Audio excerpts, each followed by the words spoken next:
শুভেচ্ছা জানাচ্ছি।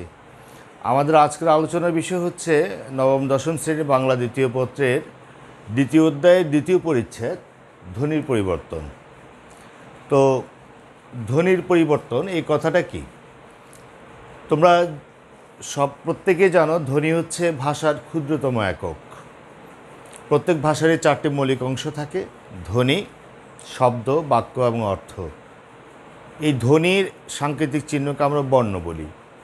এক বা একাধিক ধ্বনি মিলে একটি শব্দ হয়, শব্দ থেকে বাক্য হয়, এভাবে কিন্তু ভাষা।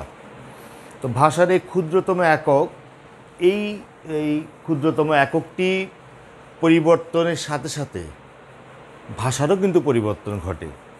আজকে যে বাংলা ভাষা, এটি নিশ্চয়ই 1000 বছর আগে একই রকম ছিল না, এবং এখন থেকে 1000 বছর পরেও কিন্তু, 1000 বছর পরেও কিন্তু এই অবস্থা থাকবে না। এই যে ভাষার যে পরিবর্তন, এটি মূলত ধ্বনির পরিবর্তনের কারণে হয়। তো ধ্বনির পরিবর্তনের সাথে কোন কোন বিষয়গুলো আছে সেগুলো আমরা জানব। তবে একটা জিনিস মনে রাখতে হবে, ধ্বনির পরিবর্তনে হলে আমরা শব্দটাকে একটু বিকৃতভাবে বা অন্যভাবে উচ্চারণ করি, কিন্তু শব্দের অর্থের কিন্তু পার্থক্য হয় না। আমার বাংলা ভাষায় 1.5 লক্ষাধিক শব্দ কিন্তু প্রচলিত আছে। এই শব্দগুলোকে আমি যদি যথার্থভাবে এবং যথাযথভাবে উচ্চারণ করি, তাহলে কিন্তু ধ্বনির পরিবর্তন হবে না। ধ্বনির পরিবর্তন তখন হবে এগুলোকে যখন আমরা একটু বিকৃতভাবে অনেকটা উচ্চারণ করি বা এটাকে যথার্থভাবে উচ্চারণ না করি। কেন আমরা এই উচ্চারণটা করে থাকি, একটা প্রশ্ন জাগে। এই উচ্চারণটা আমরা অনেক সময় আঞ্চলিকতার কারণে করি, উচ্চারণটা অনেক সময় এই সহজে উচ্চারণ করার জন্য করি, দ্রুত উচ্চারণ করার জন্য করি, অথবা মুখবিবরের কোনো সমস্যা থাকলে সেটা করি, অথবা আমাদের বাক প্রত্যঙ্গের মধ্যে একটা গুরুত্বপূর্ণ প্রত্যঙ্গ হচ্ছে জিহবা। এই জিহবার স্বাচ্ছন্দ্যবোধের কারণে আমরা এই পরিবর্তনগুলো, ধ্বনি পরিবর্তন করে থাকি। যেমন রিক্সা থেকে রিস্কা আমরা বললাম, উত্তরবঙ্গে লালকে বলে নাল, রংপুরের দিকে। এই যে পরিবর্তনগুলো, এটার সাথে কিন্তু শব্দের অর্থের কিন্তু পরিলক্ষিত হয় না, কেবলমাত্র ধ্বনির পরিবর্তন হয়। এখন আসো, এই ধ্বনির পরিবর্তন, এর মধ্যে ধ্বনি কথাটা আমরা জানি সবাই। ধ্বনি পরিবর্তন তো বুঝি আমরা, ধ্বনি তো সাউন্ড বা ধ্বনি।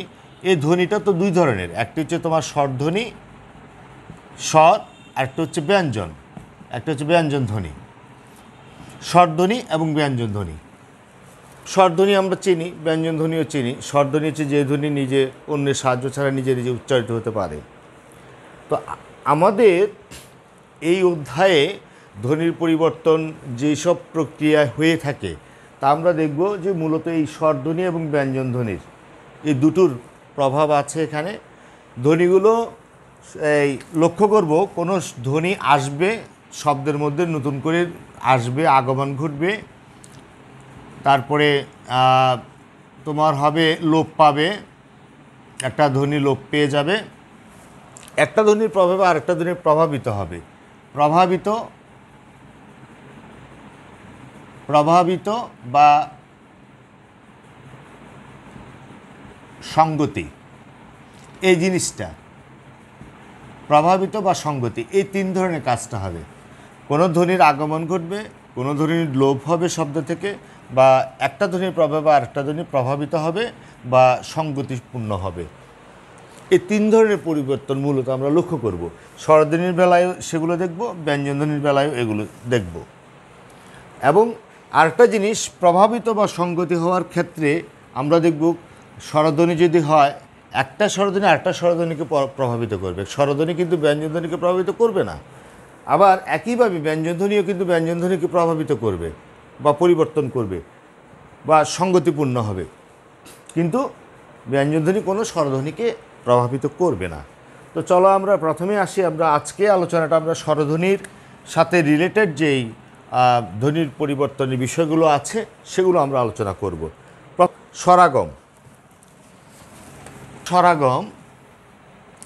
স্বরাগমে এই কথাটা লক্ষ্য করলে দেখা যাচ্ছে স্বরের আগমন, ঠিক আছে, স্বরধ্বনির আগমন।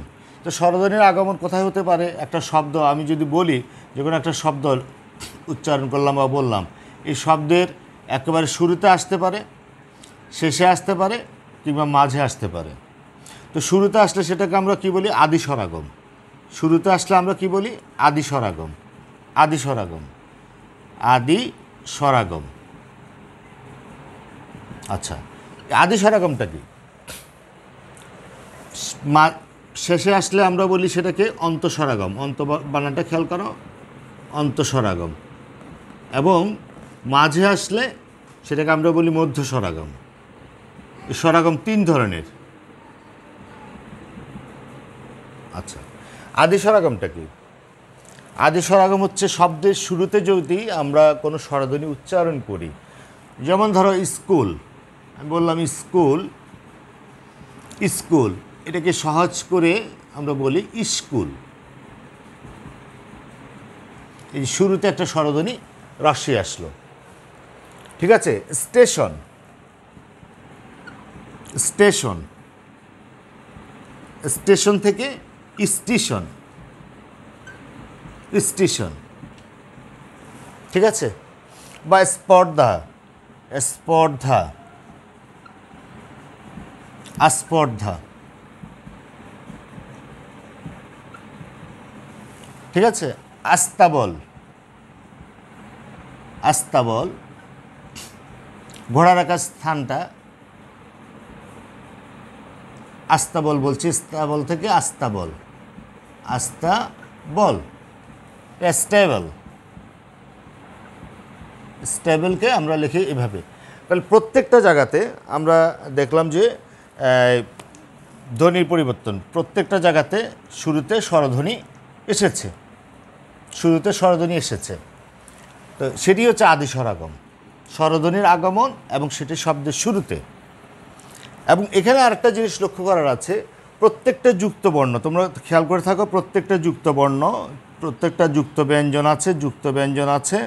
এই যুক্ত ব্যঞ্জন দিয়ে শব্দ শুরু হলে তার আগেই এই ঘটনাটা ঘটে যায়, ঠিক আছে? এরপরে আসো অন্তঃস্বরাগম। অন্তঃস্বরাগমটা কেমন? যেমন শেষে যদি তোমার স্বরধ্বনি আসে, যেমন দিশ, দিশ থেকে দিশা, দিশা। তারপরে ধরো পোক্ত,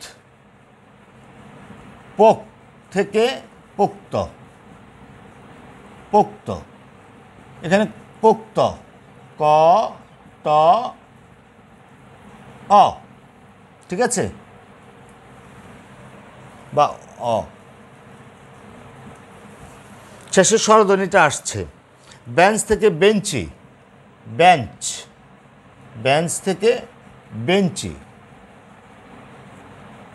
শেষে ই আসছে, সত্য থেকে সত্যি, সত্য থেকে সত্যি।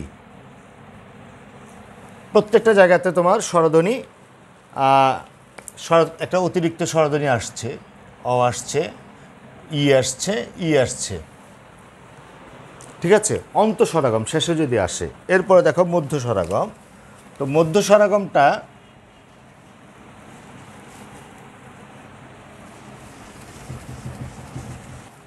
মধ্য স্বরাগমটা মানে মাঝখানে স্বরধ্বনি আসবে। কোথাকার মাঝখানে? আমরা উচ্চারণের সুবিধার জন্য যখন যুক্ত ব্যঞ্জনের মাঝে যখন কোনো স্বরধ্বনি আগমন ঘটে বা আমরা উচ্চারণ পড়ে থাকি, তখন সেটাকে আমরা মধ্য স্বরাগম বলি। এটার আরও দুটো নাম, একটা বিপ্রকর্ষ, একটা স্বরভুক্তি। এ কথাটা মাথায় রাখতে হবে, বিপ্রকর্ষ বা স্বরভুক্তি। তাহলে এটা কী জন্য হচ্ছে? উচ্চারণের সুবিধার জন্য। উচ্চারণের সুবিধার জন্যে যুক্তধ্বনির মাঝখানে যখন কোনো স্বরধ্বনি আসে, যেমন তোমার বইতে উদাহরণ দেওয়া আছে, যেমন ধরো রত্ন, রত্ন থেকে রতন, রতন। তাহলে এখানে কোন ধ্বনিটা আসলো? এখানে যুক্ত ব্যঞ্জনটা কোনটি? ত এবং ন, ত প্লাস ন। এই যুক্ত ব্যঞ্জনের যুক্তধ্বনির মাঝখানে তোমার এই সংযুক্ত ব্যঞ্জনের মাঝখানে একটা অধ্বনিটা এসেছে, অধ্বনিটা রতন, র। আমরা এটাকে ভেঙ্গে বোঝার চেষ্টা করি। দেখো এটা কি হবে? তুমি যদি শব্দটাকে ভাঙো, উচ্চারণে কিন্তু লক্ষ্য করা যাচ্ছে ত ন ত ন রত্ন রতন, এখানে অধ্বনিটা এসেছে, একটা অতিরিক্ত অ এসেছে। তো সেটা একটু আমরা ভাঙবো, ভেঙে একটু খেয়াল করব। রত্ন রত ন ত ন, ঠিক আছে। আর এদিকে দেখো ডান দিকে র তন ত অ ন। আচ্ছা, লক্ষ্য করো এখানে তুমি ইচ্ছে করলে যে রটাকে, আমি রটাকে এই হসন্ত দিলাম, যদি হসন্ত দেই র প্লাস অ, এটা লিখতে পারো, এটা একই কথা, ঠিক আছে। আর ত ন, এটি ত যোগ, আমি যদি লিখি ত প্লাস ন হস যোগ অ, ঠিক আছে, এটাও লিখতে পারি, এটাও লিখতে পারি। তাহলে এদিকে দেখো, এদিকে ঠিক একইভাবে রহস যোগ অ যোগ তহস যোগ অ যোগ ন হস যোগ অ, একইভাবে লিখলাম, সবগুলোকে ভাঙিয়ে। এখন দেখো তুমি এখানে আছে 1 2 3 4 5টি, এখানে আছে 1 2 3 4 5 6, একটি আগমন ঘটেছে। তুমি দেখো র র কাটলাম, রহস রহস কাটলাম, হ্যাঁ, তারপরে শেষের অ অ কাটলাম, নহস নহস কাটলাম, ঠিক আছে। তাহলে আর কোথায়, এই যে অ অ কাটলাম, এই যে ত, এখানে শুধু ত আছে, এখানে ত আছে, এটা কাটলাম। তাহলে এই অটা অতিরিক্ত আসলো, অতিরিক্ত আসলো। এই স্বরধ্বনিটা, এই স্বরধ্বনিটা কার মাঝে আসলো? ত এবং নয়ের মাঝখানে, ত এবং নয়ের মাঝখানে এই ধ্বনিটা আসলো। তো এই ত এবং ন মিলিয়ে এটা সংযুক্ত ব্যঞ্জন, এর মাঝে এসেছে অধ্বনিটা। এই যে মাঝে এরকম অধ্বনি আসলে, এরকম স্বরধ্বনি আসলে সেটাকে আমরা বলি মধ্য স্বরাগম। আরও একটা উদাহরণ দেখো, যে তোমার বই দেওয়া আছে, যেমন ক্লিপ, ক্লিপ দেখো, ক্লিপ, ক্লিপ থেকে কিলিপ, কিলিপ। তাহলে এখানে লক্ষ্য করো, এখানে এটাকে যদি তুমি ভাঙাও, ক হস ল হস যোগ রস্যি যোগ প দিতে পারি, অথবা পহস যোগ অ। আচ্ছা, লিখলাম আমি। তাহলে এখানে কি হলো? কিলিপ, কি ক হস রস্যি যোগ ল হস যোগ রস্যি যোগ প হস যোগ অ। এখন মিলিয়ে দেখো, এখানে ঠিক একইভাবে ডান পাশে একটি বেশি আছে, 5 6। তো এখানে দেখো তোমার ক ল রস্যি, ক এবং লয়ের মাঝখানে এই যে রস্যিটা, এটা অতিরিক্ত আছে, এই রস্যিটা অতিরিক্ত আছে, আর সবগুলো কাটা যাবে। তাহলে আমরা লক্ষ্য করলাম যে যুক্তধ্বনির মাঝখানে, যুক্ত ব্যঞ্জনের মাঝখানে একটি স্বরধ্বনি ঝামেলা করি। যেমন এই যে আমি এটাকে যদি, তুমি যদি ভাঙ্গিয়ে যদি ভাবে লেখো, হস যদি না দাও, হ্যাঁ, যেমন ধরো এটা আমি দিলাম না, তাহলে কি হবে? ভাঙ্গাতে ভুল করলে সমস্যা হবে। এটার মানে কি? এটা কটা স্বাধীন বর্ণ, তখন সেক্ষেত্রে উচ্চারণ কী হবে? খেয়াল করো, ক ল হস রাশি, তাহলে ল রস্যিকার, কলি, পহস অ প, কলিপ, এটা উচ্চারণ হয়ে যাবে কলিপ। কোথায়? ক্লিপ। কহস ল মানে তখন হসটা দিতে হবে, তখন উচ্চারণ ক্লিপ হচ্ছে। সুতরাং ভাঙ্গানোটা গুরুত্বপূর্ণ। প্রীতি, তোমরা নিজেরা একটা ভাঙিয়ে দেখবে। প্রীতি, এই প্রীতি শব্দটা, প্রীতি থেকে পিরিতি, পিরিতি, পি রি তি, নিজেটা ভাঙিয়ে দেখবে। প্রীতি, দেখো খেয়াল করো, পহস রহস দীর্ঘি, প্রি প্লাস তহস রস্যি। এখন এদিকে ভাঙ্গ, পহস রস্যি রহস দীর্ঘি তহস রস্যি 3 6 5, তাহলে অতিরিক্ত কোনটা আসলো? পর দীর্ঘি, খেয়াল করো পর এর মাঝখানে এই যে রস্যিটা এটা অতিরিক্ত আসলো, আর সব ঠিক আছে। পর দীর্ঘি তই সব ঠিক আছে, বলে কাটা যাবে। তাহলে এই যে সংযুক্ত ব্যঞ্জনধ্বনির মাঝে যখন উচ্চারণের সুবিধার জন্য কোনো স্বরধ্বনি আসে তখন সেটাকে আমরা মধ্য স্বরাগম বলি বা বিপ্রকর্ষ বলি বা স্বরভুক্তি বলি। শুরুতে আসলে আদি স্বরাগম বলি, শেষে আসলে অন্তঃস্বরাগম বলি, এবং এই সংযুক্ত ব্যঞ্জনধ্বনির মাঝে যখন আসে তখন সেটাকে আমরা বলি মধ্য স্বরাগম। এরকম অনেকগুলো উদাহরণ দেওয়া আছে তোমার বইয়ে, দেখবে যেমন ভ্রু থেকে ভুরু, যে তোমরা নিজেরা করবে, ভ্রু, ভ্রু থেকে ভুরু, ভ্রু রু ভাঙবে, এটা কি হবে? ভ হস র হস প্লাস রস্যু, এখানে হচ্ছে ভ হস র হস রস্যু ভুরু, না এটা লিখেছি ভুরু, ভস্কার ভু রস্কার রু, বহস রস্যু রহস রস্যু, এই যে উটা ভরের মাঝখানে উটা আসলো, এটি হচ্ছে মধ্য স্বরাগম, আগমন, আগমন ঘটল। এরপরে আসো বিপরীত প্রক্রিয়া, যেটি আমরা সেটিতে চলে যাচ্ছি। এই স্বরাগমের বিপরীত যেটা স্বর, এখানেও হচ্ছে স্বরধ্বনির আগমন, আর স্বরধ্বনির যদি লোপ হয় তখন সেটাকে আমরা বলবো স্বরলোপ বা সম্প্রকর্ষ, সেটাতে সরাসরি আমরা চলে যাচ্ছি। স্বরলোপ বা সম্প্রকর্ষ এই কথা দিয়ে কিন্তু বোঝা যাচ্ছে এটি হচ্ছে স্বরধ্বনির লোপ পাবে। স্বরাগমের ঠিক বিপরীত, স্বরাগমে হচ্ছে স্বরধ্বনির আগমন, আর স্বরলোপে হচ্ছে স্বরধ্বনির লোপ। তাহলে এই স্বরধ্বনির লোপটা কোথায় পেতে পারে? এটা শুরুতে হতে পারে, আদিতে হতে পারে, আদিতে হতে পারে, তারপরে মধ্যে হতে পারে, এবং অন্তে হতে পারে, শেষে হতে পারে। তো সুতরাং এটিও কিন্তু 3 ধরনের এই স্বরলোপ। তো স্বরলোপ কখন হয়? আমরা যখন দ্রুত উচ্চারণ করি, অনেক সময় দ্রুত উচ্চারণের সময় শব্দের আদি, মধ্য বা অন্ত যে কোনো স্থান থেকে কোনো স্বরধ্বনি লোপ পায়, এটিকে আমরা বলি স্বরলোপ বা সম্প্রকর্ষ।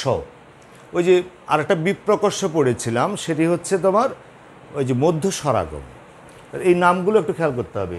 তো আদিতে যদি স্বরধ্বনি লোপ পায় সেটা আদি স্বরলোপ, মাঝে যদি স্বরধ্বনি লোপ পায় সেটা মধ্য স্বরলোপ, এবং শব্দের শেষে যদি কোনো স্বরধ্বনি লোপ পায় সেটি হলো তোমার অন্তঃস্বরলোপ।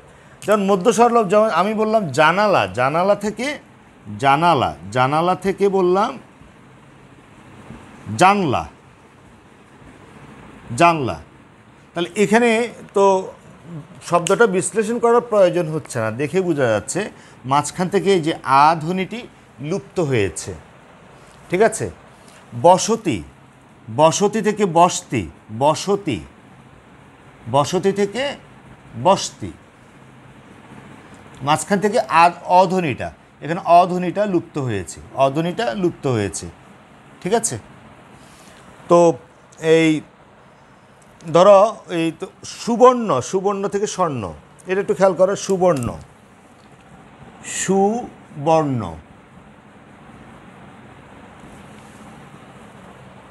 সুবর্ণ থেকে স্বর্ণ, এটা কিভাবে? দন্তস্ব হস রস্যু সু ব হস অ র হস ন। ঠিক আছে? আর এদিকে আসো, স্বর্ণ, দন্তস্ব হস ব হস অ রহস ন, আমি অ লিখি নিয়ে নয়ের পরে। তো মাঝে দেখো দন্তস্ব, দন্তস্ব আর তোমার ব, এর মাঝ থেকে এই উটা কিন্তু লুপ্ত হয়েছে, লুপ্ত হয়েছে। দন্তস্ব বয়ের মাঝ থেকে উটা উঠে গেছে, তো মাঝখান থেকে যদি কোনো স্বরধ্বনি লুপ্ত হয় সেটাকে আমরা বলি মধ্য স্বরলোপ। শেষে যদি লুপ্ত হয় সেটাকে আমরা বলবো অন্ত স্বরলোপ। অন্ত বানানে সেক্ষেত্রে আমরা দেব যে অন্ত স্বরলোপ। অন্ত স্বরলোপ, অন্ত স্বরলোপটা উদাহরণ দিয়ে দুই একটা। যেমন তোমার বইতে দেওয়া আছে 4 থেকে 4, 4, 4 থেকে 4, শেষে কিন্তু ওই যে ই ধ্বনিটা, 4 বলতে চ হস আ প্লাস র হস রস্যি। তো খেয়াল করে এখানে এদিকে ডান দিকে চ হস আ প্লাস র র, তারপর কি হবে, এই যে রস্যিটা নাই, রস্যিটা লুপ্ত হয়েছে। শেষে যখন স্বরধ্বনি লুপ্ত হয় তখন সেটাকে আমরা বলে থাকি অন্ত স্বরলোপ। আরও দেখো, যেমন এই যে সন্ধ্যা থেকে সাঁঝ, সন্ধ্যা থেকে সাঁঝ, সন্ধ্যা, সন্ধ্যা থেকে সাঁঝ, সন্ধ্যা থেকে সন্ধ্যা আছে, সন্ধ্যা ইয় ঝা, সন্ধ্যা, সন্ধ্যা থেকে সাঁঝ, সাঁঝ। তাহলে শেষে গিয়ে এই যে শেষের আটা, এখানে আরও একটু ঘটনা ঘটেছে, সেদিকে আমরা যাচ্ছি না। এই যে সন্ধ্যা থেকে আটা আ, সন্ধ্যা থেকে সাঁঝ, সন্ধ্যা, সন্ধ্যা থেকে সাঁঝ, শেষের আটা লুপ্ত হয়েছে। এবং শুরুতে যদি লুপ্ত হয় সেটাকে আমরা বলি আদি স্বরলোপ। যেমন অলাবু, অলাবু থেকে লাবু, লাবু থেকে লাউ, তোমার বইয়ে দেওয়া আছে অ লাবু। অলাবু হচ্ছে অলাবু থেকে লাবু, লাবু থেকে লাউ, আমরা যে সবজিটা খেয়ে থাকি।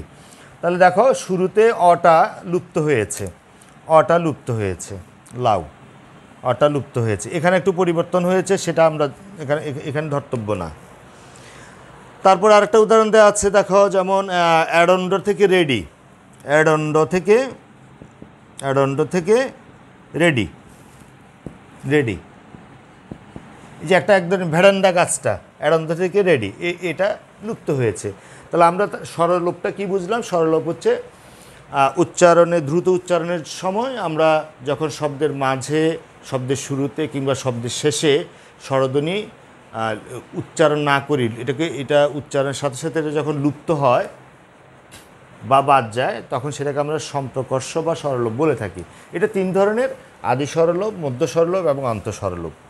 শুরুতে লুপ্ত হলে আদি স্বরলোপ, স্বরধ্বনিটা যদি মাঝে লুপ্ত হয় তখন সেটা মধ্য স্বরলোপ, এবং শেষে যদি লুপ্ত হয় সেটি হচ্ছে অন্ত স্বরলোপ। এরপরে আসো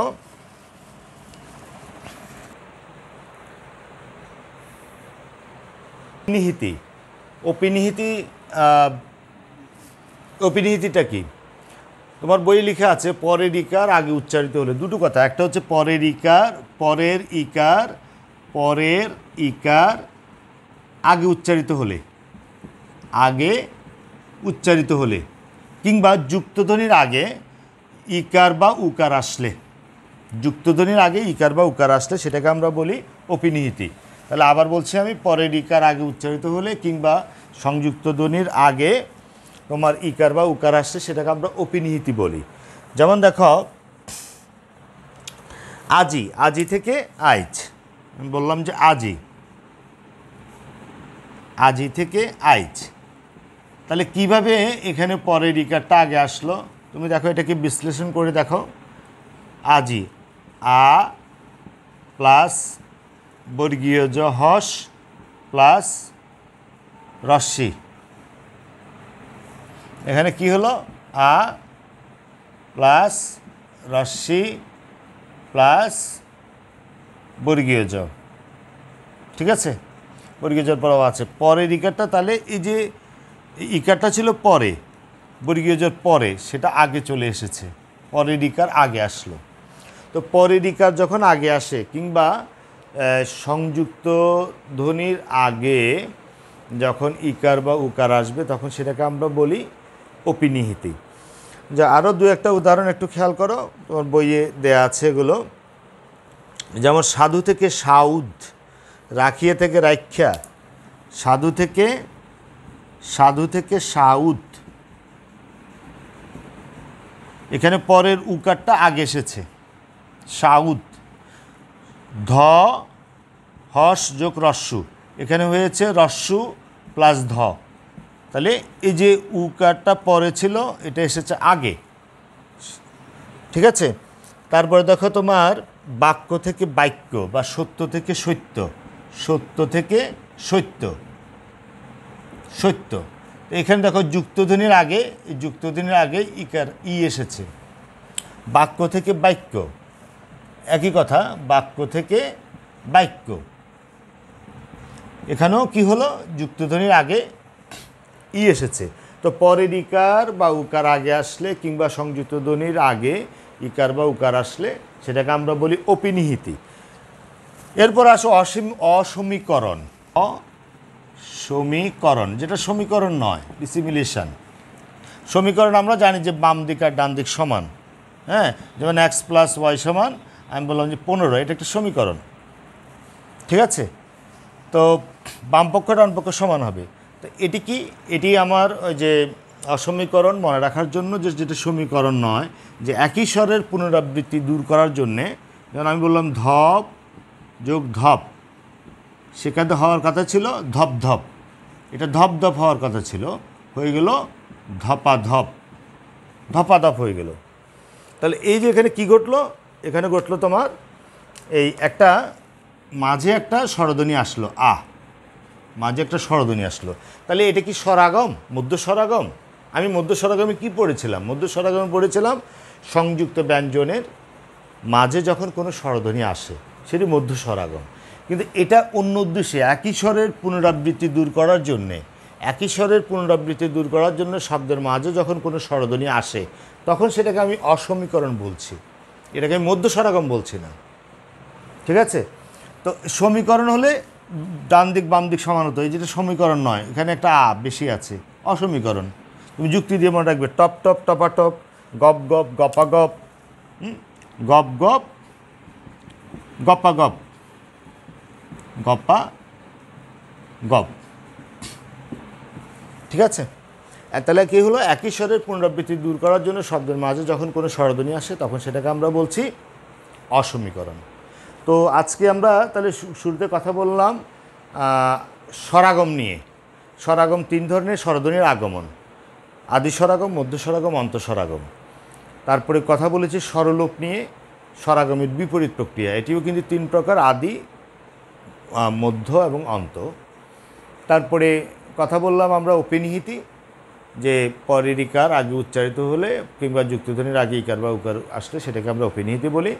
এবং সর্বশেষ কথা বললাম অসমীকরণ, সেটি হচ্ছে একই স্বরের পুনরাবৃত্তি দূর করার জন্য শব্দের মাঝে যখন কোনো স্বরধ্বনি আসে সেটাকে আমরা অসমীকরণ বলছি। তো আজকে আলোচনা এই পর্যন্ত, সবাইকে আবারও আন্তরিক শুভেচ্ছা জানাচ্ছি।